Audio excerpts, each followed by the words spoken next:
কোনো ইয়া লাগবে না। কার কষ্ট লাগবে? কোন জায়গা থেকে আপনি কে ভাই? আপনি কে? দোকান নাম্বার কত? না উনি বলতেছিল যে ওই যেখানে মার্কেটে আসলে আমি ভাড়া পাইতাম এই আর কি স্যার। আপনি কে?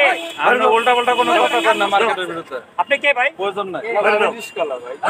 রিস্কালা আপনি হ্যাঁ বন্ধ করুন দেন এটা দেন রিস্কালা মানে এটা দেন। শেষ। মানে খারাপ লাগতাছে এই বঙ্গ মার্কেটে আইলে খেপ পাইতাম। এখন বঙ্গ মার্কেটে এখন আয়া কারে বিচারমু? কে উঠবো যাত্রী? এখন বঙ্গমার্কেট ছিল যাত্রী পাইতাম, আইলে যাত্রী পাইতাম 50 টা 60 টা 70 টা বিভিন্ন এলাকা থেকে কেনাকাটা করতো, আমগো আনন্দিত রাখতো, ভালো রাখতো।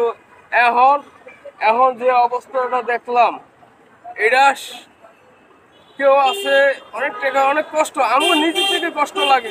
কেন আমরা রিক্সা ড্রাইভার স্বাভাবিক, তাই আমগো নিজে থেকে কষ্ট লাগে।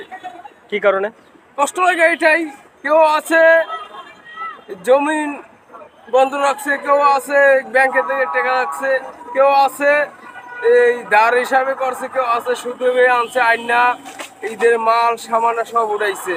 কেন তাগো এটা ব্যবসা। একে একে দেখেন একটা ঘটনা পরে একটা ঘটনা হয়ে গেল গা।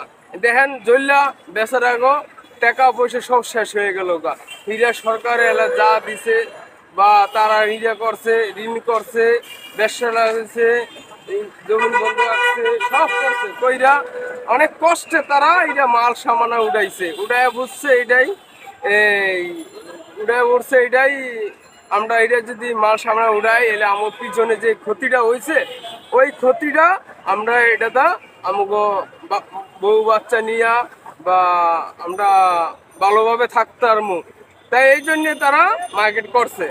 এখন এই মার্কেট যদি এরকম হয়, এরকম ঘটনা যদি হয়, তাহলে হিসাব করে দেখেন একটা লোক যদি 1 লাখ 2 লাখ 3 লাখ যদি এই দালালের মাধ্যমে দিছে টাকাটা, ওই টাকাটা পর্যন্ত মায় ওই টাকাটা পর্যন্ত মায় ওই টাকাটা হেরা জীবন ভাবে হেরা।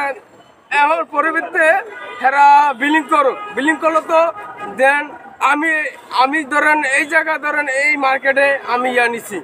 এখন প্রথম বিলিং করলে তো এই অন্য যদি লোকে যদি বিলিং করে ওই লোকে যদি উপরে দায়িত্বটা যাইবো গা। কেন এর মতো আমার কোনো নাই, এবার টাকাটা গরিবে অসহায় গরিবে টাকাটা মায় বেড়া অনেক কষ্ট হয়েছে। না তারা তো আবার নতুন করে দোকান পাবে। হ্যাঁ তারা তো আবার নতুন করে দোকান পাবে। নতুন করে দোকান কয়দিন পাইবো? আমার যে ক্ষতিটা হয়েছে বড় মার্কেট হইতেছে, বড় মার্কেট হইতেছে তারা ইয়ারা পাইতেছে না, তারা দোকানদারেরা পাইতেছে বড় বড় ব্যবসায়ী, বড় বড় লটারি, বড় বড় ব্যবসায়ীরা পাইতেছে। ছোট ছোট যারা 2 লাখ 3 লাখ 4 লাখ 10 লাখ যারা ইয়া করতেছে এই মার্কেট আসছিল তারা বুকলো এই করবো 20 লাখ 50 লাখ 1 কোটি 1.5 কোটি সেটা পরের দেখা যাবে। ফেলাটা এরকম মার্কেট বিশাল বড় বড় মার্কেট, হ্যাঁ তো মানে ছোটখাটো ইয়া থাকবে না। এখন এটা তো ধারণার উপরে বলতেছেন আপনি, তো এটা তো মানে এখনো তো আর শিওর না, আগে দোকান হোক তারপরে দেখা যাবে আর কি হয় না হয়। সম্ভব না। দেখেন কত মানুষ একজন গেছে, একটা কথা কত মানুষ খাড়া আছে টাকা পয়সা নিয়ে মার্কেট লওয়ার জন্য, কত মানুষ খাড়া আছে। আমি পারবো না বা অন্যজনে পারবো না তবিক নাই। একে একে 2 বার ঘটনাটা হয়েছে। এইটা মনে করো বেটারে একটু খার হয়েছে, বেটাকে একটা ডেট দিত, বেটারে মাল সামান্য সরাই নিত, বেটার টাকা পাইতো, হেলে বেটাকে কোনো কষ্ট লাগতো না, ওই লোকেরা কোনো কষ্ট লাগতো না।